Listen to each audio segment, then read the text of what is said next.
How's it going? I want to welcome you to the third installment of my video blog, a walk through the prophets. Going to continue on with Ezekiel's vision.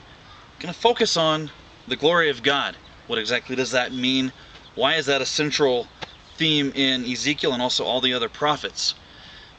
This is going to be a study in contrasts, light, darkness, evil, good, that sort of thing.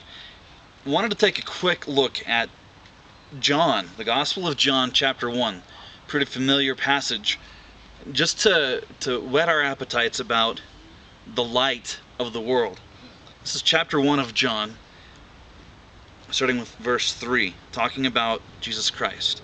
All things were created through him, and apart from him, not one thing was created that has been created. Life was in him, and that life was the light of men. That light shines in the darkness, yet the darkness did not overcome it. As we dig through this vision that Ezekiel had while he was in captivity by the Babylonians, we're going to get a distinct picture of the depravity of man and the glory and the holiness of God. And they're going to hit head on. What exactly does that mean? What does that look like? That's what we'll be digging into. It might seem like somehow this captivity was something that was thrust upon them, something that accidentally happened, or just some sort of evil had overtaken them. As we'll take a look later, it's going to be extremely evident that God is the one who orchestrated, ordered, and put into action this captivity. Why in the world did he do it? It's very clear. As we look in the book of Hebrews in the New Testament, chapter 12, talks about discipline. A lot of times the Lord will allow us to have our own way.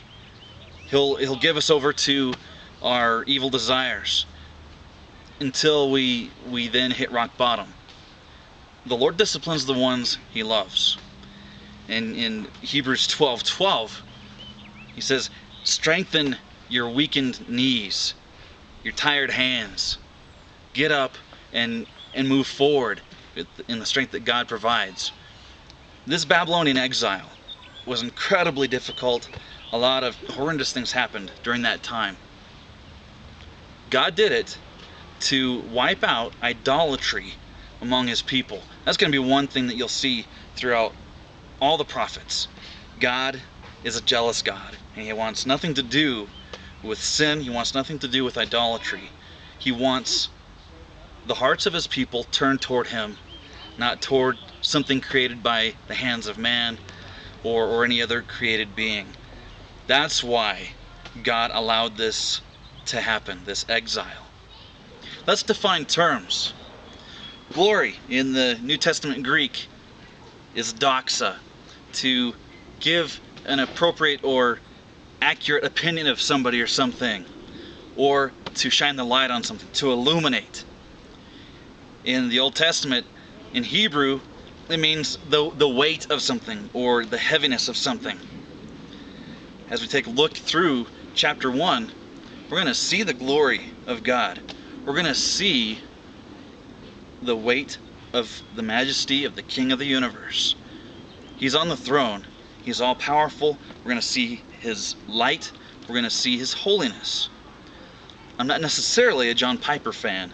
However, one thing that he does say, which is good food for thought, is the way he describes the glory of God is that it's the outward expression of the holiness of God. J.I. Packer says that it's the outward beauty of the inner spirit of God. Chew on that for what it's worth. But it gives a picture of something that is pure, something that is overwhelming. That's what Ezekiel sees here as he begins this vision in chapter 1. One thing that we do encounter right off the bat in this vision of Ezekiel's are 4 creatures. They are cherubim. Each has 4 faces. Each has 4 wings. The sound of the wings themselves are overwhelming. Just the sound of thunder, of a storm, of the voice of the Almighty. Chapter 1 goes into great detail about what that sounded like.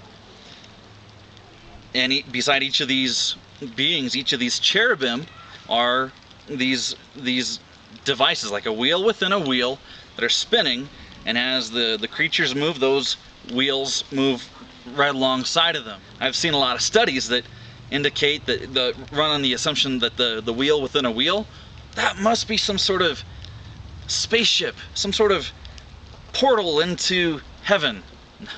We're not going to go there. Let's not stop our gaze at that point. Look up. Above the cherubim, above these wheels within wheels, there's a crystal looking expanse. On top of that is the throne where a pre-incarnate Jesus Christ is sitting. That's where we see the glory of God. That's where we see this incredible light that is overwhelming. Also, we see colors like the rainbow surrounding the throne. Where else do we see rainbows? That's when God promised not to destroy the earth by flood again. It's an indication of promise, of restoration, of mercy. At the very beginning of chapter 2, Ezekiel falls on his face. God's glory is so overwhelming, it knocks him down as if he were dead. Where else do we see that?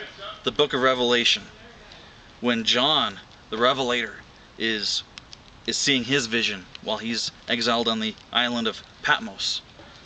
He encounters the Lord and he falls down as if he were dead. What happens for John? The Lord puts his hand on his shoulder and says, "Don't be afraid. I'm the Alpha and the Omega, the beginning and the end. I have all of history in my hands. I'm in control." Things might seem awfully scary, tense, nerve-wracking. I'm in control. I'm sovereign. As we see at the very beginning of Ezekiel chapter 1, it's not necessarily in the same literal sense that John had, but in Ezekiel we see the phrase that the hand of the Lord was on Ezekiel. He was being guided every step of the way through this captivity, through the receiving of this message from the Lord for his people. Again, God is the God of the universe. He's on the throne. Nothing takes him by surprise. And he's in control. One thing I would like you to chew on for this coming week is, regardless of what your circumstances might be, understand that God is still on his throne. He's not going on vacation. He hasn't lost your file. Somehow, you're on the forefront of his mind. Thanks again for joining me on my video blog, A Walk Through the Prophets. During this week, my hope for all of us is that we'd be able to see the Lord more clearly through Scripture as we walk with him, that we'd be able to worship him and to understand Scripture better. I challenge you, dig into Ezekiel chapter 1 if you haven't read it already, chapter 2, which is extremely short, and until next time, God bless. Take care.